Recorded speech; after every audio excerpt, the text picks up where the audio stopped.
Bien, regresamos, yo soy Héctor Muñoz.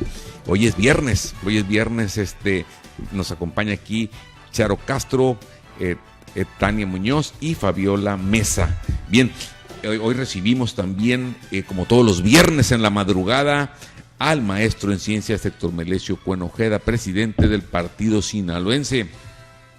Él ha sido presidente, rector de la Universidad Autónoma de Sinaloa, ha sido diputado local, ha sido presidente municipal de Culiacán. Él es empresario también desde hace muchísimos años.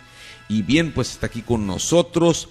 Héctor Melesio, buenos días, ¿cómo estás? Buenos días, Héctor. Muchas gracias por la invitación. Aprovecho para saludar aquí a las muchachas, aquí a Tania, a Fabiola, a Charo, a todos los radioescuchas y a los que nos ven a través de redes sociales. Las redes sociales son poderosísimas, gente que nos está viendo de diferentes partes de Estados Unidos, desde Mérida, desde Guerrero, desde muchas partes. Bien, y aquí obviamente en Sinaloa también estamos transmitiendo a nivel estatal. Bien, Héctor Melesio Cuen Ojeda, el tema, antes de entrar ahorita ahí, me gustaría escuchar tu opinión. Ayer vino José Ángel Gurría.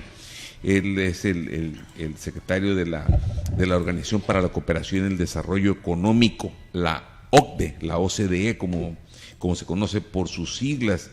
Y pues él y otros especialistas consultados por el Banco de México dijeron que el PIB va a crecer menos, bajaron la estimación del crecimiento de PIB, pero José Ángel Gurría dijo que sí es posible también la meta de lograr el 4 o el 6% que pretende Andrés Manuel López Obrador al final de su sexenio de crecimiento. ¿Cuál es tu opinión al respecto, Héctor Melesio Cuen Ojeda? Bueno, ahora que entregó el Plan de Desarrollo Nacional. Plan Nacional de Desarrollo. Tenía de fecha hasta el 30 de abril, lo entregó ya anoche, como a las 10:30 de la noche.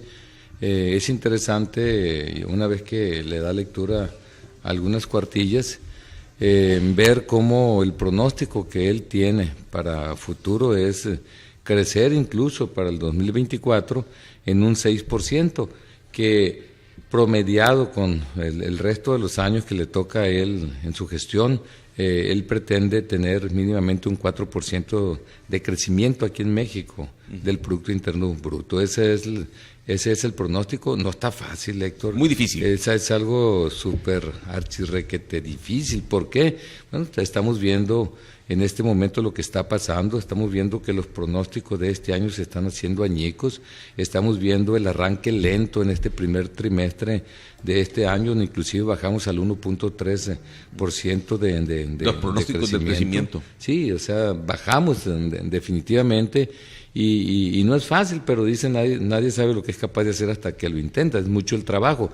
A mí me preocupa la situación de lo que comentó ayer el secretario general de la OCDE. José Ángel Gurría. José Ángel Gurría Treviño, creo. Gurría Lacroche. Entonces, en el caso de él, Héctor, Gurría Treviño, perdón. Treviño, correcto. Treviño.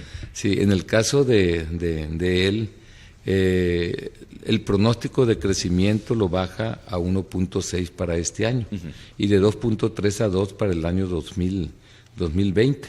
Ese es el pronóstico. Y me preocupa también que el tema principal, central que trató ayer es precisamente el tema de Pemex. Pemex y el Estado de Derecho. Sí, sobre todo. Pero en el caso de Pemex, Héctor, ratificó el hecho de que es la petrolera más endeudada del mundo, ¿no? Relativamente hablando.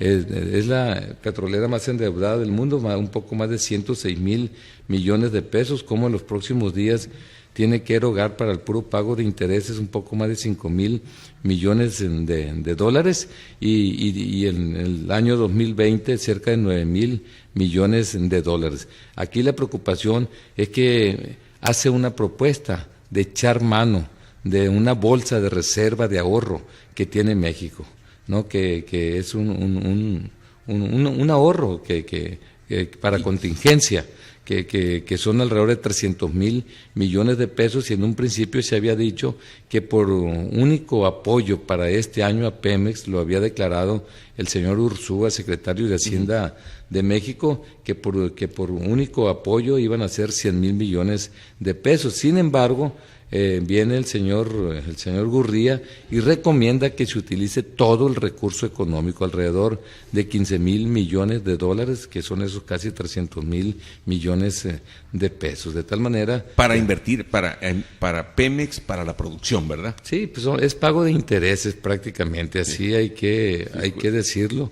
Pemex tiene que valorar mucho lo que va a hacer en los próximos meses, porque es una empresa petrolera que está generando un poco menos de 1.700.000 barriles al día. Ellos llegaron a producir en el 2004 3.400.000 barriles de gasolina, de petróleo al día, y en ese tenor ha ido a la baja. Por eso la crisis de México, por eso tenemos problemas serios en el ingreso petrolero. Incluso va mucho más allá la cantidad de remesas que llega a México que por concepto de exportación de petróleo. Sí.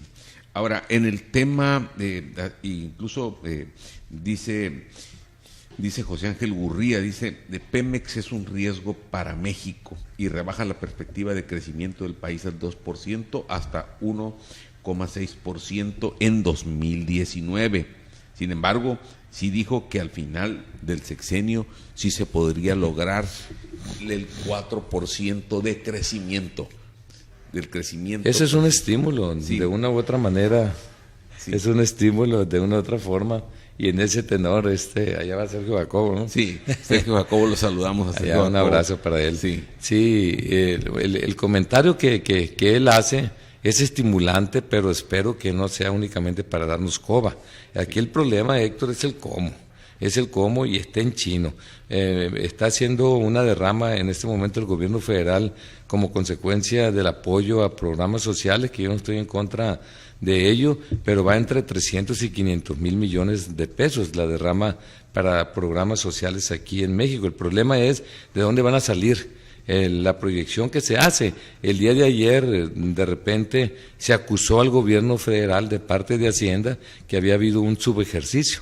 Sí, entonces rápidamente salió a la defensa el señor presidente de la República y le dijo, no, es correcto, estás equivocado, le dijo a Hacienda, no es un subejercicio, porque un subejercicio es desorganización, es que no sabes cómo aplicar los recursos económicos, es que no hiciste correctamente las cosas para aplicarlo, lo que mandató el Congreso de la Unión en el marco de la discusión del presupuesto de egresos de la Federación, de tal manera que él sale y dijo, es un ahorro lo que tenemos, es que un subejercicio le pega a México. No, incluso, pues, definitivamente que una de las principales fuentes precisamente que mueve la economía es los gastos también que hace el gobierno federal y las entidades federativas, tanto estatales y municipales, mientras desparramen dinero, pues la economía se mueve. Si no se desparrama el recurso, si está en una caja, está guardado en un banco,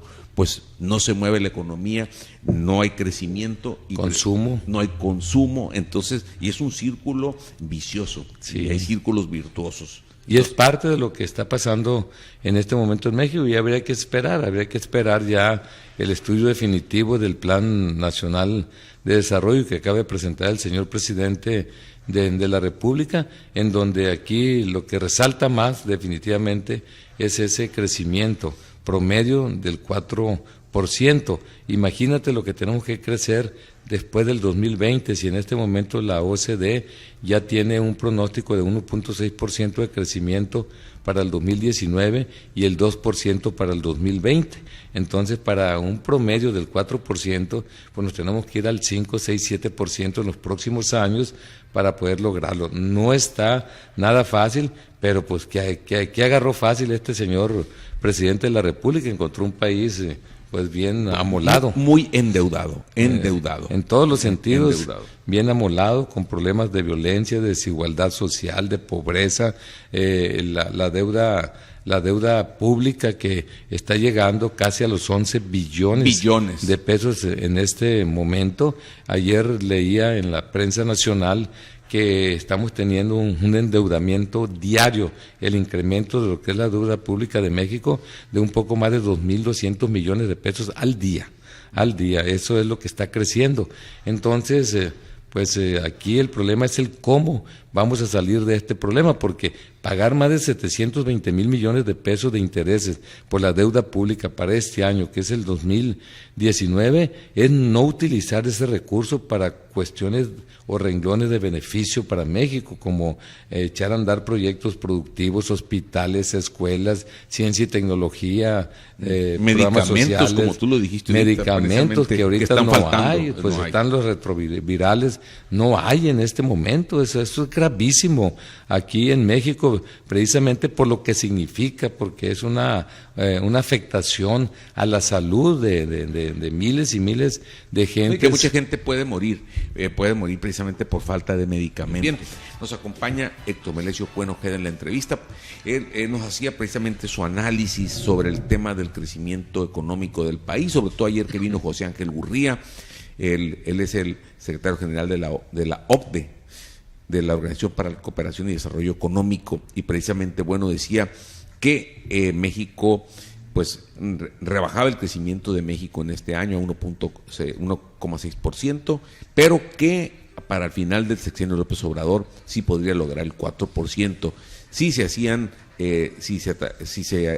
arreglaba el tema de Pemex y algunos temas que tienen que ver con el Estado de Derecho. Bien, Héctor Melesio Cuen Ojeda, adelante, por favor. Sí, fíjate, te comentaba que me preocupaba un tanto la situación, se llama Fondo Estabilizador. Fondo Estabilizador. En donde hay 300,000 millones de pesos, y la propuesta que hace José Ángel Gurría, secretario general de la OCDE, que se eche en mano de ellos. Sí, que se gaste de manera total y no como había propuesto inicialmente Hacienda aquí en México, que fuera únicamente una tercera parte y por única vez.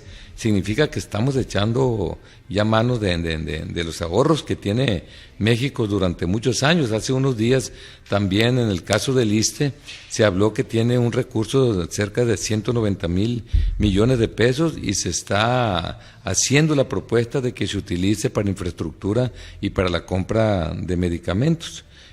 Ojalá esa propuesta que hay, autorización vaya al Fondo Monetario Internacional de un crédito autorizado que ya tiene México por alrededor de 75,000 millones de dólares, no lo vayamos a utilizar. Sí, yo me acuerdo cuando ya no más endeudamiento, Héctor. Cuando estaba, efectivamente, la política de este gobierno es no más endeudamiento, precisamente porque, pues, como tú lo dijiste, llegó a 11 billones de pesos, es el endeudamiento que tiene México ahorita actualmente. Entonces, el tema, pues, ya no se soporta más deuda, no se puede crecer así. No se puede, Héctor, porque cuando tú discutes el presupuesto de egresos de la Federación, que tenemos la ley de ingresos, que el año pasado fue de 5.8 billones de pesos, de entrada le tienes que quitar más de 700,000 millones de pesos. ¿Por el costo de la deuda? Por el costo de la deuda, pero no únicamente eso, tienes que quitarle alrededor de 800,000 millones de pesos para el pago de pensiones aquí en México. Entonces, eso, sin que sea peyorativo, esto no produce, o sea, no genera más capital. Y lo que queda no es mucho. Es por ello que el apoyo que hay para educación, para ciencia y tecnología, para vivienda, para infraestructura. Sí, infraestructura, el ataque contra sobre todo la pobreza, que eso juega un papel fundamental, porque si esto se ataca, se contrarresta, en automático disminuye el problema de la violencia, que hoy nos está cobrando la factura. El primer trimestre de este año ya se declaró como el trimestre más sangriento en la historia de México por el número de asesinatos dolosos. Estamos muy por encima de países que están en guerra como Afganistán y lo que es Siria. Entonces, tenemos problemas serios, pero claro que esto tiene remedio. Y aquí lo importante es que todos los días sale el presidente de la República con propuestas, y no hay tiempo que no se llegue ni plazo que no se cumpla. Los compromisos que él hizo, pues ya prácticamente están a la vuelta de la esquina, pero él tiene todavía un poco más de 5 años más que va a estar al frente de México, y esperamos que esos pronósticos de crecimiento económico de un 4% como promedio en los casi 6 años que va a estar como presidente de la República se cumpla por el bien de nosotros, por el bien de las familias mexicanas.